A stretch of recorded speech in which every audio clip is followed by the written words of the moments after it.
Eh bien, salut tout le monde, c'est Lucas, j'espère que vous allez bien. On se retrouve aujourd'hui dans une nouvelle vidéo dans laquelle on va parler d'or.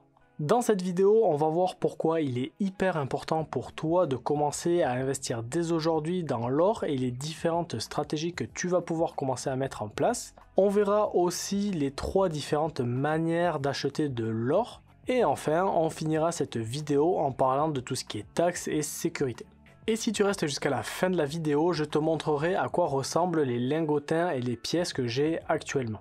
Comme d'hab, si tu aimes cette vidéo, n'hésite pas à me mettre un gros pouce bleu. Pour toi, c'est juste un petit clic, ça te prend 2 secondes, mais pour moi, ça m'aide énormément et je t'en remercie. Pour commencer, on va voir pourquoi il faut que tu investisses dans de l'or. En général, le principal argument des personnes qui investissent dans de l'or, c'est pour sa sécurité. Pourquoi pour la sécurité? C'est simplement car l'argent que tu as actuellement sur ton compte en banque ou même l'argent papier que tu as à travers les billets et les pièces n'a réellement aucune valeur. Enfin, quand je te dis qu'il n'a aucune valeur, c'est pas totalement vrai parce qu'il en a une mais elle est vraiment minime. Il faut savoir qu'un billet de banque, même un billet de 500 €, n'a une valeur à proprement dite que de quelques centimes. Parce que ce fameux billet, il n'a de valeur que le papier et l'encre qui a été utilisé pour pouvoir le fabriquer. Et je pense que tu seras d'accord avec moi parce que si tu prends un billet de 50 € et que tu changes ce qu'il y a écrit dessus, tu rajoutes un 0 et tu changes la couleur de l'encre, et bien en fait ça va devenir un billet de 500 € et pourtant le billet en lui-même n'aura pas beaucoup plus de valeur. En fait c'est juste parce qu'à tes yeux ça aura plus de valeur un billet violet avec écrit 500 que juste un petit billet orange avec écrit 50. Donc, une fois de plus, un billet de banque a de la valeur uniquement parce qu'on lui en accorde. Maintenant que tu as compris ça, tu vas pouvoir comprendre pourquoi il est, selon moi, hyper important d'investir dans de l'or. La première raison, c'est car le nombre d'or sur Terre est limité. A l'inverse d'un billet de banque que tu vas pouvoir reproduire à l'infini grâce à des planches à billets et à des imprimantes, l'or a une quantité vraiment limitée sur Terre et c'est pour ça que lui, il est protégé contre l'inflation. Parce qu'il a une certaine rareté et que tu ne peux pas en créer à ta guise comme tu veux. Donc ça, ce sera notre premier pourquoi il faut investir dans de l'or, c'est car il a une certaine rareté et qu'en plus il te protège contre l'inflation. Le second pourquoi, c'est car l'or est connu dans le monde entier.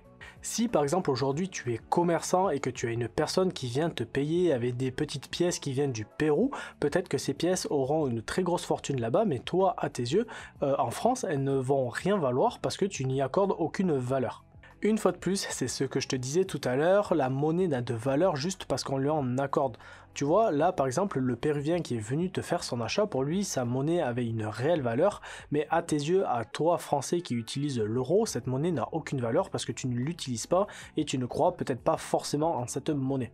Par contre, maintenant, si le même Péruvien vient et te paye en pièces d'or, toi, tu connais l'or, tu sais ce que c'est l'or, tu connais sa valeur et tu y crois, et c'est pour ça que tu accepterais beaucoup plus facilement que cette personne te paye en pièces d'or plutôt que juste avec sa devise locale.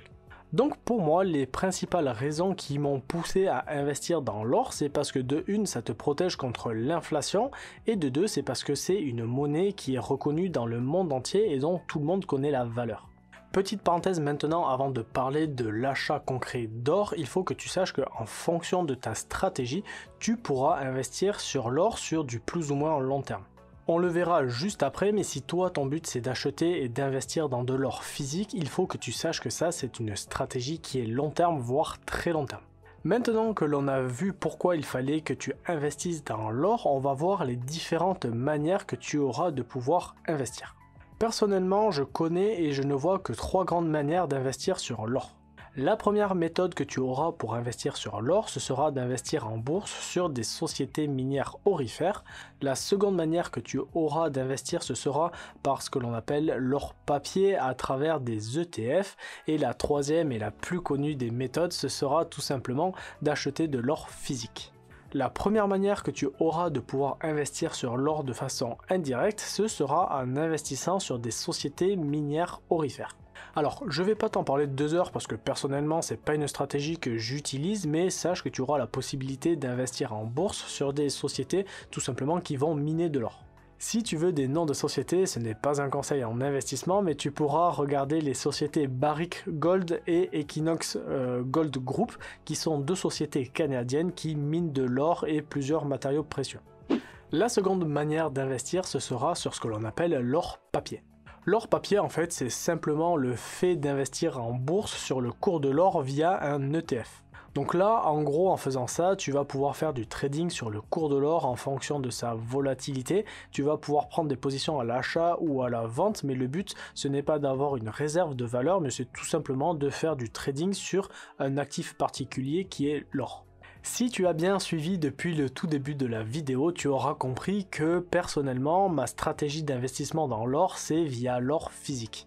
Je trouve que c'est vraiment la meilleure des stratégies d'acheter de l'or physique parce que ça rentre dans toutes les conditions et les utilités d'acheter de l'or physique dont je t'ai parlé en tout début de vidéo. Donc, pour pouvoir investir dans de l'or physique, comment ça se passe? Pour cela, tu auras deux solutions. La première, que je n'ai jamais testée personnellement, ce sera d'acheter de l'or directement sur Internet. Alors je ne te conseillerais aucun site internet parce que personnellement je ne l'ai jamais fait et je ne voudrais pas t'induire en erreur, mais sache que tu as la possibilité directement sur internet avec ta carte bleue d'acheter de l'or et que cet or soit livré directement chez toi. Et la seconde manière de pouvoir acheter de l'or, ce sera en te rendant dans une boutique spécialisée. Une fois que tu seras dans cette boutique avec ta carte d'identité et ta carte bleue, tu auras juste à passer la commande de ce que tu veux et voilà. Alors jusque là rien de très compliqué, je te dis et voilà, mais encore faut-il que tu saches ce que tu veuilles acheter. À titre purement personnel, j'ai investi moi dans des pièces d'or et dans des lingotins. Alors tu te demanderas peut-être pourquoi j'ai investi sur des pièces et des lingotins et pourquoi je n'ai pas acheté un lingot directement, et cette question est légitime et tu verras que la réponse relève du bon sens. Si tu suis un petit peu mes vidéos, tu sais que moi je suis un adepte du fonds de sécurité et que pour moi, avant d'investir, il faut vraiment que tu aies créé ton propre fonds de sécurité. En gros, ça te permettra d'investir et que tes investissements, tu n'aies pas à y toucher pour la suite si tu as un problème dans la vie, quel qu'il soit. Alors moi j'ai vu un petit peu plus loin parce qu'on ne sait pas ce qui peut arriver dans la vie et peut-être qu'un jour je serai amené à être obligé de liquider mon or pour pouvoir avoir du cash, et en fait la solution elle est très simple, c'est juste que si j'ai un gros lingot, eh bien je suis obligé de vendre tout mon lingot, c'est-à-dire que je ferai mes plus-values, j'aurai les taxes et tout ce qu'on parlera juste après sur le gros lingot entier, alors que ça se trouve j'avais besoin que de la moitié. Alors que là, à l'inverse, avec des petites pièces et des lingotins, je peux vraiment mieux répartir, on va dire, ma revente si un jour je suis amené à revendre cet or. Si jamais tu te poses la question, à titre personnel, j'ai des lingotins de 20 grammes et des Napoléons de 20 francs et de 10 francs. Et si tu es sage et que tu regardes la vidéo jusqu'au bout, je te montrerai exactement à quoi ça ressemble en fin de vidéo. Donc maintenant que l'on a vu les différents moyens d'investir dans de l'or, on va se concentrer sur l'achat d'or physique et je vais te parler des différentes taxes qui y sont liées. Bien évidemment, étant donné que la législation française au niveau des impôts change très régulièrement, je t'invite en fonction de quand tu regardes cette vidéo à aller vérifier toutes les infos que je te dis par rapport à la législation parce que peut-être qu'elles auront changé. Je ne pense pas, mais on ne sait jamais, n'hésite pas à vérifier tout ce que je te dis. Ce qu'il faut savoir, c'est que lorsque tu vas acheter de l'or physique, tu ne payeras aucune taxe. Bien évidemment, l'or est assujetti à la TVA qui est actuellement de 20%, mais par contre, tu n'auras aucune autre taxe à payer.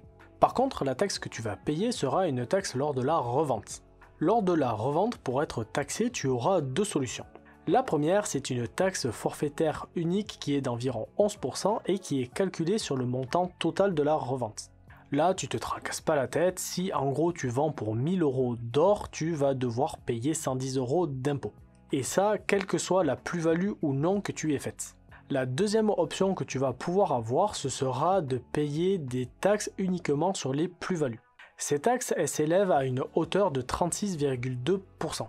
La seule différence que tu auras avec l'option 1, si ce n'est qu'il y a un pourcentage plus élevé, c'est que tu auras un abattement de 5% par année de détention de ton or et tu auras même une exonération totale d'imposition si tu as détenu ton or pendant plus de 22 ans. Donc comme tu le vois, si tu fais de l'investissement long terme, l'option 2 est quand même vachement plus intéressante, mais pour pouvoir en bénéficier, tu seras obligé de justifier de 3 choses. La première, ce sera de justifier du prix et de la date d'achat de ton or. Donc normalement, si tu as acheté ton or dans une boutique spécialisée, tu es censé avoir reçu une facture et c'est cette facture que tu vas devoir présenter pour justifier de la date d'achat et du montant que tu as acheté de ton or. Le deuxième point pour pouvoir bénéficier de l'option numéro 2, ce sera que le vendeur et l'acheteur devront être la même personne. Je te prends un exemple. Si par exemple toi aujourd'hui tu achètes de l'or et que tu le donnes à ton mari, à ta femme ou à tes enfants et que ceux-ci ils veulent le revendre, et bien en fait ils ne pourront pas bénéficier de l'option 2 même après 22 ans de détention parce que ce n'est pas eux qui ont acheté l'or. Même s'ils ont la facture à ton nom, ils ne pourront pas l'utiliser parce que le vendeur et l'acheteur doivent être la même personne. Et enfin, il faut que l'or que tu aies acheté soit le même que l'or que tu vendes. En gros, tu verras que tout ton or, quand tu vas l'acheter, il sera sous scellé. Et en fait, tu auras sur la facture ton numéro de scellé. Et quand tu iras le revendre, la personne qui va te le racheter va regarder ce numéro de scellé avec ta facture. Et il faut que les deux correspondent. Même si tu veux vendre, par exemple, un Napoléon, tu ne pourras pas prendre un Napoléon au pif dans ton petit panier. Tu seras obligé de prendre celui avec le bon numéro de scellé pour pouvoir le revendre. Maintenant que tu as compris comment acheter de l'or, on va parler vite fait de sa sécurité et pour pouvoir le sécuriser, tu auras deux options. La première, c'est celle que tu vois dans tous les films, ce sera d'ouvrir un coffre-fort directement à la banque et d'y déposer ton or à l'intérieur. Quand on veut être chic, il faut avoir du fric. Je m'arrête à la banque. L'avantage avec cette technique, c'est que tu es sûr que ton or sera hyper bien gardé parce que tu as des caméras, c'est des vrais coffres-forts de l'espace, tu as des vigiles, tu as tout plein de choses. Par contre, l'inconvénient, c'est que tu ne l'auras pas sous la main et que tu seras dépendant de quelqu'un pour pouvoir y accéder. À côté de ça, si tu préfères l'avoir directement sous la main, tu vas pouvoir investir dans un coffre-fort que tu installeras directement chez toi. Et comme chaque technique a ses avantages et ses inconvénients, là tu auras ton or qui sera directement sous la main. Par contre, si un jour tu te fais cambrioler, tu auras plus de chances de te le faire voler. Ce sera à toi de voir comment tu veux investir ton or, mais personnellement, moi j'habite dans une résidence qui est extrêmement sécurisée et en plus de ça, j'ai investi dans un coffre-fort qui est scellé directement au mur et au sol et je crois que pour les personnes, il faut à peu près 5 heures pour pouvoir ouvrir le coffre ou le détacher ou je sais pas trop quoi, mais tu vois que vraiment j'ai une grosse sécurité. Donc j'ai la sécurité de ma résidence, j'ai la sécurité de mon appartement et en plus de ça, j'ai la sécurité de mon coffre. Et étant donné que je n'ai pas non plus des centaines de milliers d'euros d'or, je considère que en dessous d'une certaine somme, ça ne sert à rien d'ouvrir un coffre à la banque. Donc nous voilà déjà quasiment à la fin de cette vidéo et comme promis, je vais te montrer à quoi ressemblent les pièces et les lingotins dans lesquels j'ai investi. La première pièce que je vais te présenter, c'est un Napoléon de 20 francs. Alors moi, elle se présente comme ça. Hop, voilà, je regarde bien que ça fasse l'autofocus, c'est une pièce qui est vraiment pas grande. Si tu regardes, ça tient vraiment dans une main avec le carton, donc c'est vraiment pas grande du tout. Ensuite, j'ai aussi un lingotin de 20 grammes. Donc voilà, ça ressemble à un lingotin, ça ressemble à ça. Hop, l'autofocus. Voilà, c'est rien d'incroyable, c'est pareil, hein, c'est pas très grand, ça tient vraiment dans une main, c'est pas très grand et tout ça je l'ai directement chez moi. Et pour le petit bonus, je vais aussi te montrer une pièce d'argent dans laquelle j'ai investi. Alors hop, la pièce ressemble à ça.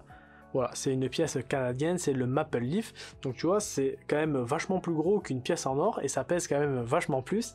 Et ça coûte vachement moins cher. Non, en vrai je rigole, mais c'est pour ça que j'ai investi dedans. En fait, c'est parce que si jamais j'ai besoin de revendre quelque chose, il sera vachement plus simple de revendre des pièces d'argent qui coûtent 20 ou 30 euros, je sais même plus combien ça coûte. Ce sera plus simple du coup de revendre des pièces d'argent que de revendre directement mon lingotin qui coûte quand même vachement plus cher. Donc nous voilà déjà à la fin de cette vidéo, merci de l'avoir regardée en entier. Si elle t'a plu et qu'elle t'a appris des choses, n'hésite pas à me mettre un gros pouce bleu. Pour toi c'est pas grand chose, mais pour moi ça me soutient énormément. Et si jamais tu es intéressé par l'investissement dans l'or, que tu as des questions ou quoi que ce soit, n'hésite pas, tu me les mets en commentaire et je t'y répondrai au plus vite. Si jamais tu as apprécié cette vidéo, comme d'hab, je t'invite à aller voir toutes les autres que j'ai déjà publiées et qui sont sur ma chaîne. Et moi je te dis à bientôt pour une nouvelle vidéo. Allez, ciao ciao!